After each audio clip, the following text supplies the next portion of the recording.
From the beginning, I knew my relationship with my mother-in-law was going to be complicated. I had heard stories from my husband, but nothing could have prepared me for how things unfolded.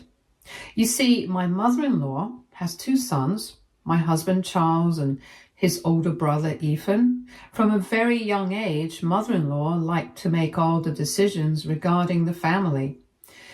She had a hand in everything, what they ate, what they wore, and even the careers her sons pursued.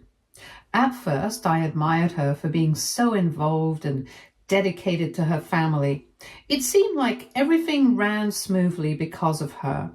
But that admiration quickly faded when she began trying to control my life too. Before I entered the picture, mother-in-law was already very close with her other daughter-in-law, sister-in-law. Let's call her Joanne.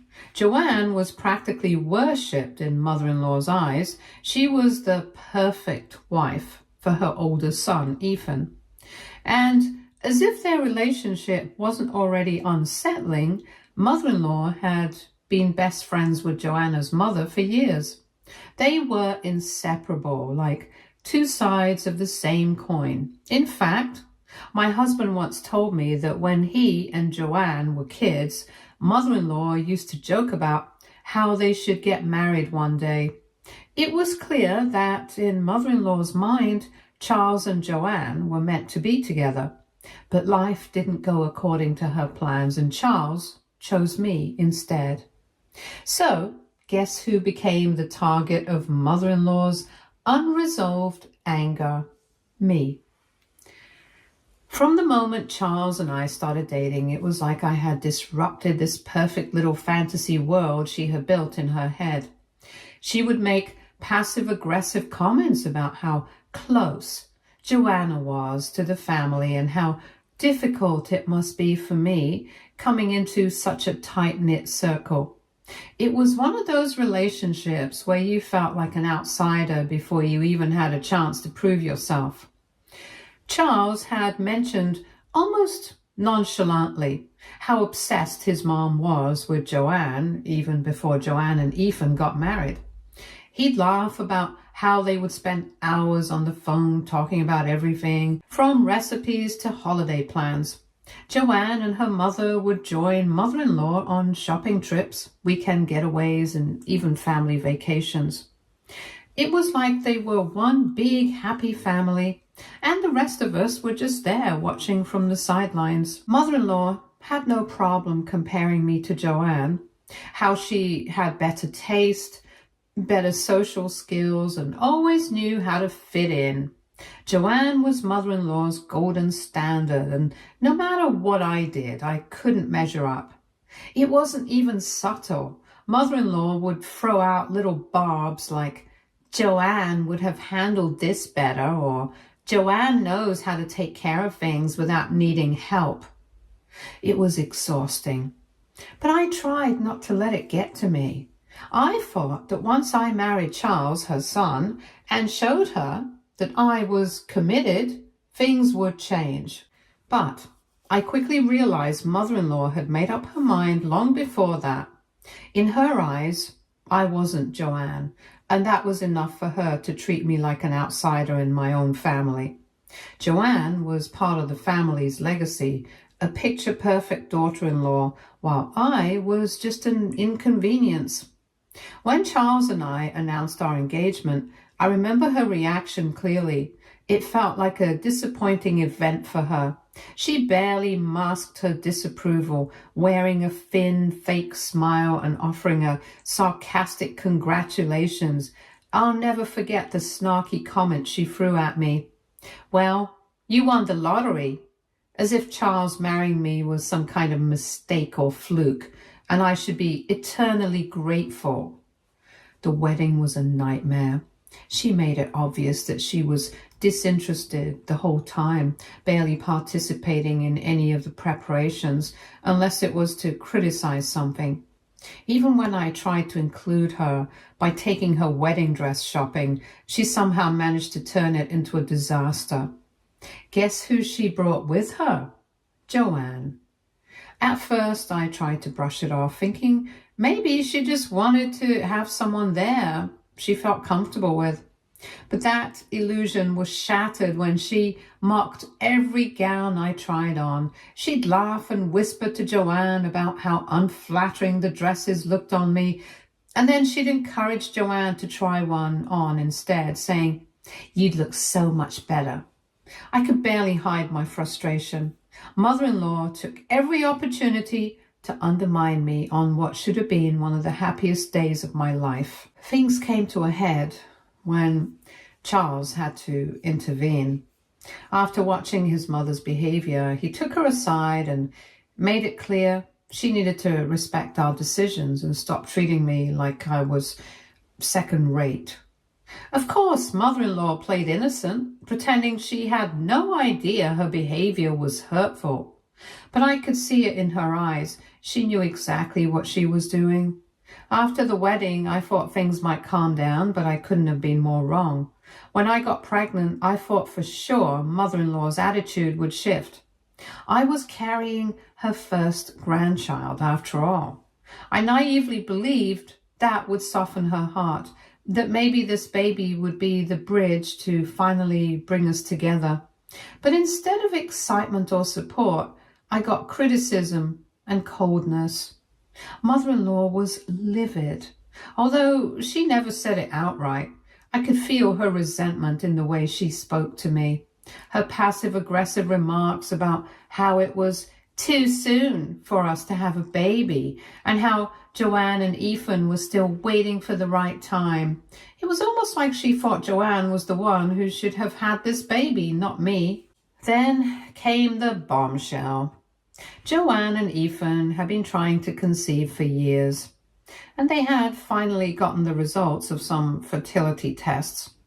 The diagnosis was devastating. Joanne would never be able to have biological children.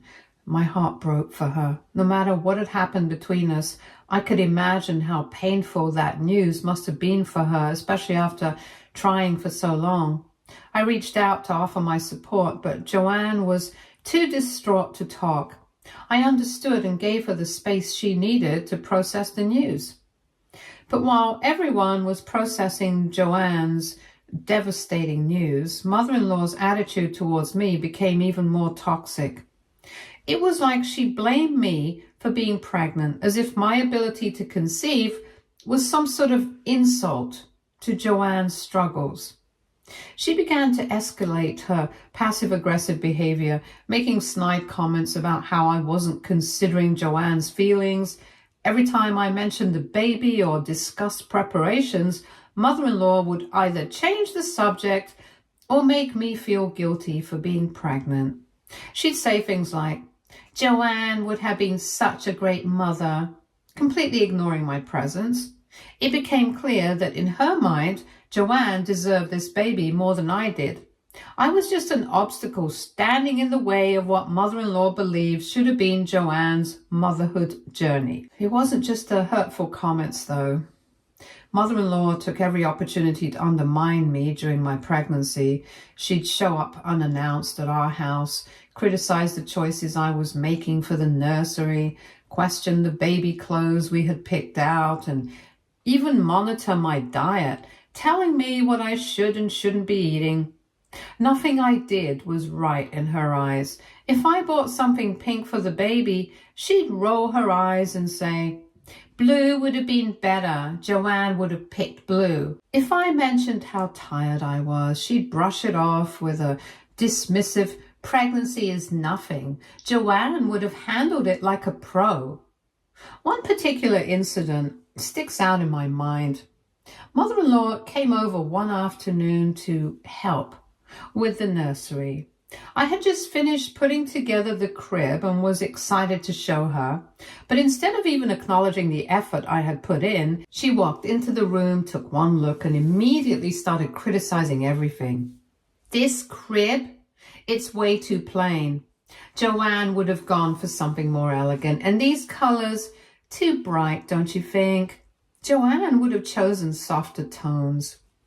Her constant comparisons were exhausting, and Charles, bless him, tried his best to step in and defend me.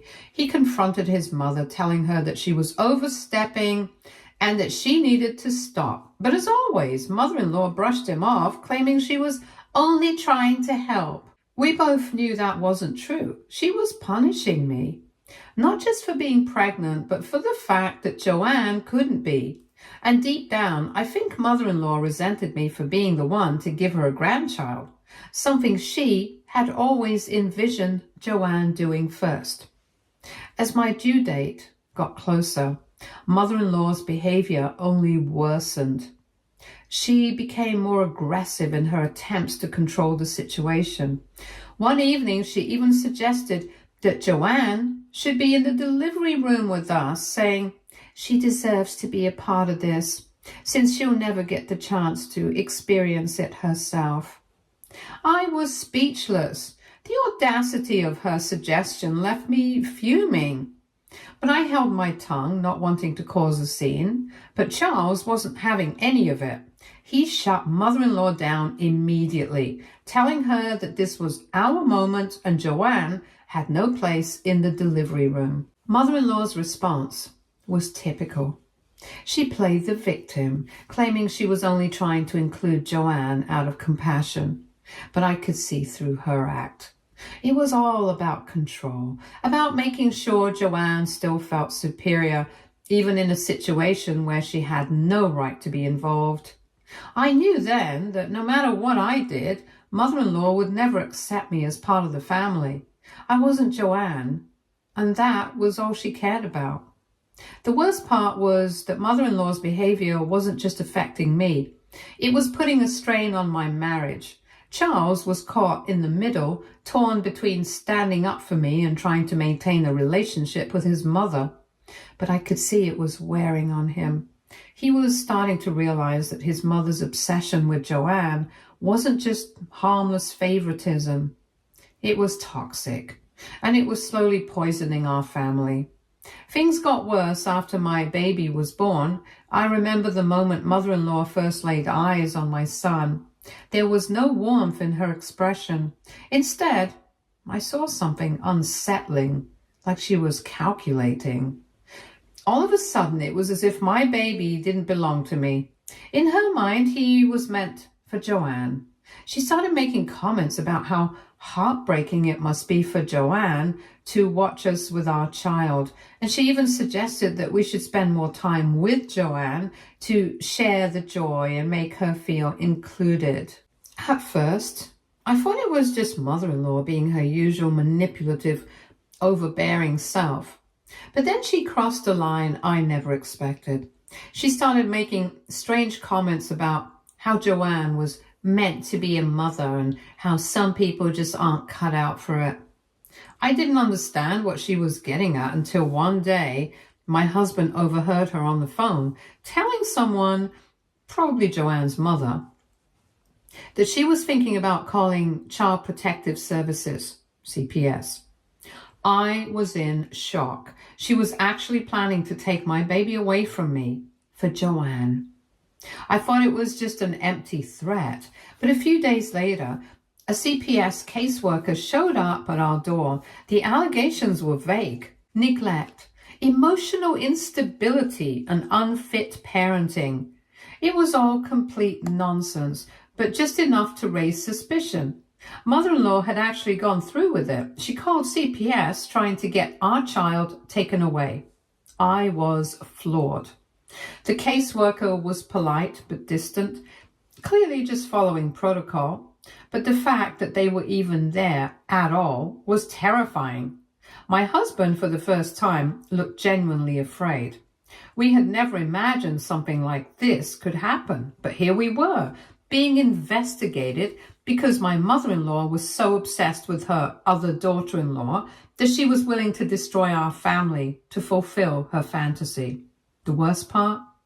Mother-in-law didn't even try to hide it. A few days later, she sent me a text. "I hope you understand I'm only doing this for the baby's best interests." It was chilling. She genuinely believed that somehow taking my child away from me and giving him to Joanne was the moral thing to do. I couldn't wrap my head around it. The audacity, the cruelty, it was beyond anything I had imagined. My mind has literally gone blank. Because what am I even supposed to do? I feel like I'm actually neglecting my baby because of all this. As the CPS investigation is dragging on, I'm becoming more and more paranoid. I'm constantly worried that every small mistake could be twisted into something bigger. I'm just constantly on edge. Charles tried to reassure me, but we both know that mother-in-law isn't going to stop until she gets what she wants. The one and only thing I know is that I am not letting anybody take my baby away from me. If my mother-in-law thinks that I would just roll over and let this happen, then she is very, very wrong. I know you guys have some golden advice and I could really use some. Thanks. Update 1. I didn't think things could get worse after the CPS visit, but of course, mother-in-law and Joanne had other plans. In the days that followed, it felt like I was being stalked in my own home. Joanne started showing up at our house unannounced, each time more invasive than the last. One time she pushed past me and went straight to the baby's room, picking him up without asking, holding him like he was already hers. It was like she saw my baby as her property, a sick fantasy of what her life should have been. My heart raced every time she touched him, and I struggled to keep my composure. And then there was mother-in-law. She was relentless, dropping by with gifts Joanne had picked out for the baby, making comments that felt more like threats. She kept talking about how Joanne deserved this child, how I should share the joy and be more understanding of Joanne's situation. It wasn't about sharing, though. It was about taking. Mother-in-law had already made up her mind. In her eyes, this wasn't my child anymore. It was Joanne's. It wasn't just psychological warfare either. Things started disappearing from the house. Baby clothes, toys, blankets. At first, I thought I was losing my mind. But then I realized Joanne had been taking these items piece by piece, like she was building her own nursery. That wasn't even the worst part. One evening, I noticed her car parked across the street from our house. She was watching us, watching me. My skin crawled every time I saw her sitting there, staring like she was waiting for the moment to strike. Mother-in-law and Joanne escalated quickly after that. They started coming together, treating my home like it was theirs. I'll never forget the night they both barged in while Charles was out. Mother-in-law sat at my kitchen table and said in the most condescending voice imaginable that I should think of the bigger picture. She outright told me that Joanne deserved this baby more than I did and that I could always try again. I was speechless, shaking with rage. I made it clear that they had done enough damage to my family, and if they didn't leave at once, I was calling the police. After they left, I couldn't shake the fear that this wasn't over. Mother-in-law was determined to win, and now Joanne was just as obsessed. A few days later, CPS called, scheduling another unannounced visit. I felt like I was being hunted. No matter what I did, mother-in-law would find a way to undermine me. My nerves were shot, and every day felt like a battle just to keep my family together. But then something happened, something I hadn't expected. Joanne's sudden appearances stopped. She went from showing up every other day to completely disappearing. Mother-in-law, too, became oddly silent. For the first time in weeks, I felt like I could breathe, but I didn't trust it. It wasn't until Charles got to know through his cousin about a conversation between his brother, Ethan, and mother-in-law that I started to understand what was going on. Apparently, Joanne had been having breakdowns, struggling with anxiety and even fighting with Ethan. All of mother-in-law's scheming, all of her manipulation was starting to unravel. Ethan, who had always stood by mother-in-law, was furious. Joanne's obsession was taking a toll on their marriage, and Ethan was starting to see mother-in-law for what she really was, a meddling, overbearing woman who had pushed her agenda too far. I honestly sympathize with Joanne's condition, but that is not enough of a reason for me to forgive her right away. Although manipulated, she was our mother-in-law's accomplice and left no stone unturned to make sure I was shaken. I hope she gets better, but I would prefer to have no relations with her and my mother-in-law moving forward. My sole focus now is to focus on my baby.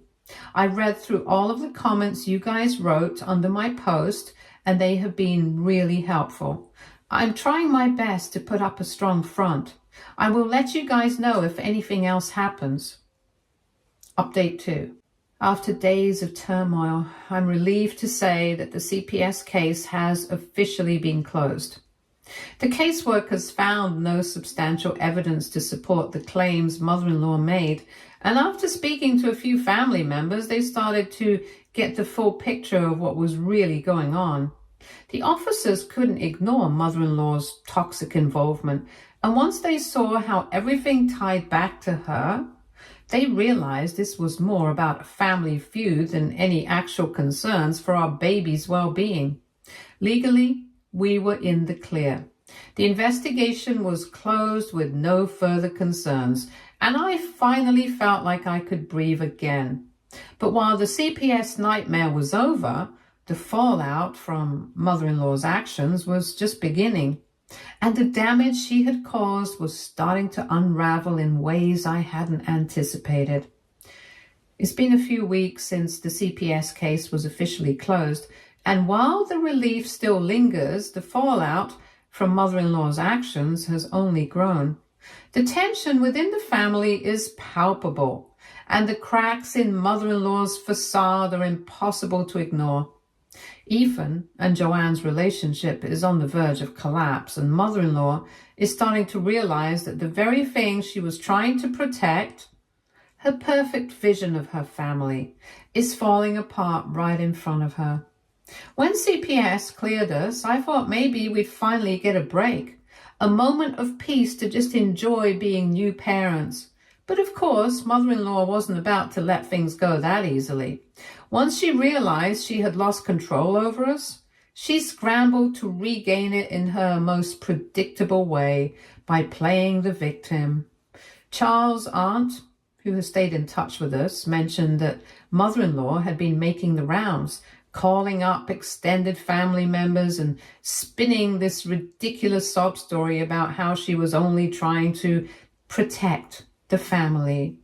She cried about how none of us appreciated her sacrifices or the lengths she went to in order to do the right thing.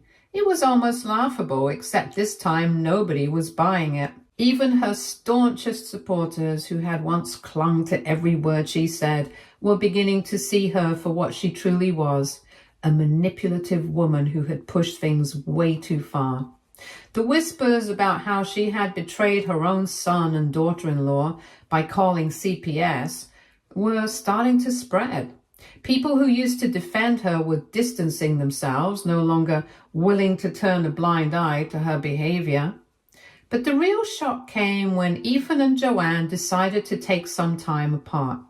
Joanne, who had always been mother-in-law's greatest ally, finally admitted to Ethan that she was overwhelmed by everything mother-in-law had encouraged her to do. She wasn't blind to the fact that mother-in-law's obsession with control had fueled her own toxic behavior, and it had taken a severe toll on her mental health. According to Charles, his brother was furious. He blamed mother-in-law for all of it. He accused her of driving a wedge between him and Joanne, of filling Joanne's head with unrealistic expectations and poisonous ideas, and of pushing her to get involved in our lives in ways that were hurtful and destructive. It was hard not to feel a little satisfaction at seeing the fallout from mother-in-law's manipulation. She had tried to destroy my family, but in the end, it was her own relationships that were crumbling. Ethan stopped taking her calls, and when she tried to show up at his house unannounced, her favorite tactic, he refused to let her in. Joanne had even moved out temporarily, staying with her parents to figure things out. Ethan later told Charles that the silence from his mother was deafening and that mother-in-law didn't know how to handle being ignored. For the first time, she wasn't the one calling the shots, and it was eating her alive. Of course, mother-in-law didn't just sit back and accept this. She tried to reach out to us again under the guise of making amends. She sent flowers, left voicemails, even tried to show up at our house unannounced like she always did. But this time, Charles and I stood firm. We weren't playing her game anymore. We didn't respond to the flowers, ignored the voicemails, and when she showed up at the door, I didn't even open it. She spent a solid 10 minutes banging on the door, but I just stood there watching from the window, waiting for her to leave. The desperation in her actions was obvious.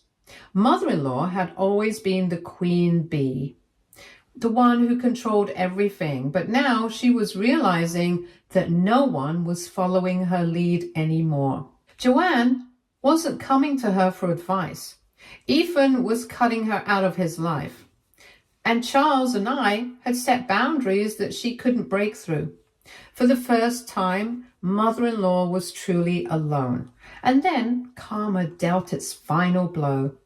I found out through a mutual acquaintance that mother-in-law's reputation in the wider community was starting to unravel too. Word had gotten out about the CPS investigation, and while most people didn't know the full story, they knew enough to start questioning mother-in-law's character. She had always prided herself on being the matriarch of a perfect family, but now her perfect image was tainted. People were talking, and mother-in-law hated it. She was no longer seen as the strong, capable woman who held her family together. Instead, she was the overbearing mother-in-law who had tried to tear her family apart. What struck me the most, though, was the silence that followed. Mother-in-law, who had once been in constant contact with everyone in the family, was suddenly quiet. No more surprise visits, no more phone calls. Even the constant stream of texts and guilt-tripping messages stopped. It was like she had finally realized that no one was listening to her anymore. While I know this isn't the end, mother-in-law has a way of bouncing back when you least expect it. I can't help but feel a sense of justice. For so long, I had felt powerless, suffocated by her manipulation and control. But now, things are different. The tables have turned. Mother-in-law is reaping what she sowed, and for the first time, I feel like I can breathe. I read the comments and I saw many of you suggesting getting a restraining order against her, and believe me, guys, if this escalates any further, that is definitely going to be our next step. Thank you for following my story for so long. I am truly grateful for all of you. Update 3. Hi Reddit. It's been quite the journey since I first posted here, and I can't believe I'm finally writing what will likely be the final update. So much has happened, and I want to thank everyone for all the support, advice, and encouragement over these past few weeks. I never expected to find so much comfort in sharing my story with strangers on the internet, but you all have been amazing. Now, let me dive into the latest, and trust me, it's a lot. To start, the biggest incident happened just a few days ago. Charles's aunt, who has been supportive throughout this entire ordeal, came by to visit us. Everything seemed normal at first. We've had her over before, and she's always been good to us. But then, as she walked through the door, someone else followed behind her. It was mother-in-law. Apparently, she'd come along without even telling us. I wasn't ready for it, but I guess in hindsight, I should have expected something like this. As soon as she stepped into our house, I could tell something was different. Gone was the overconfident, manipulative woman who had caused so much chaos in our lives. In her place was someone I barely recognized, desperate, teary-eyed and broken. She didn't even give us a chance to say anything before she dropped to her knees, sobbing uncontrollably. Mother-in-law started begging, Yes, actually begging to be part of our son's life. She went on and on about how she had made mistakes, how she didn't mean for things to go this far, and how much she regretted her actions. At first, I was in shock. Here was this woman who had tried to ruin our lives, who had literally called CPS on us to take away our baby, now groveling at our feet, asking for forgiveness. But before I could even respond, Charles stepped forward, and let me tell you, I have never been prouder of him than I was in that moment. Charles looked his mother straight in the eye, and with a calm but firm voice, he told her exactly what needed to be said. He told her that she had crossed so many lines, done so much damage, and that we were done. Charles was emotional, but he didn't hesitate when he said that there was no coming back from what she had done. She doesn't get to manipulate us anymore. After everything she had put us through, she does not get to be a part of our lives. Mother-in-law's face crumbled, and for a split second I actually felt a twinge of pity for her.